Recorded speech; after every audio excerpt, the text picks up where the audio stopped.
ஏன் இழந்து போறாங்க, ஏன் இருக்கிறத இழந்துடுறாங்கன்னா பெருமை. வேதம் சொல்லுகிறது, நீதிமொழிகள் எழுதின புஸ்தகம் 16வது அதிகாரம் 18வது வசனம், pride goes before destruction.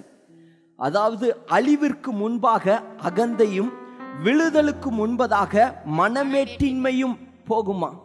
pride goes before the destruction. ஒருத்தன் அழிக்கப்படுவதற்கு முன்பதாக அவனுக்குள்ள என்ன வருதுன்னா பெருமை வருது.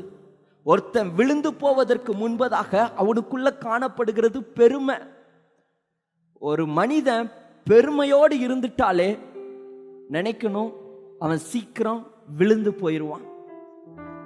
பெருமை அவனை விழுக வச்சிரும், இருந்ததையெல்லாம் இழக்க வச்சிரும். பெருமை சாதாரணமாக வராது. பணம், அதாவது ஏழையாக இருக்கும்போது ஒன்றுமே இல்லாத நேரத்தில் தாழ்மையாக இருப்பாங்க.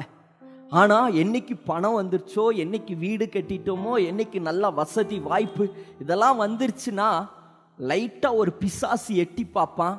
அந்த பிசாசு பேர் தான் பெருமை. லூசிஃபர் பரலோகத்தில் எல்லா மகிமையும் எல்லா கனத்தையும் ஆண்டவர் கொடுத்து வைத்திருந்தார்.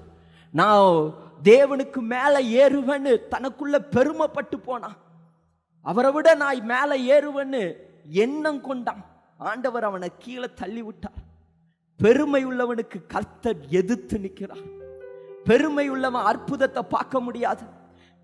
பெருமை உள்ளவன் அதிசயம் அவன் வாழ்க்கையில நடக்காது. பெருமை உள்ளவனுக்கு எல்லா கதவும் ஆண்டவரால திறக்கப்படாது.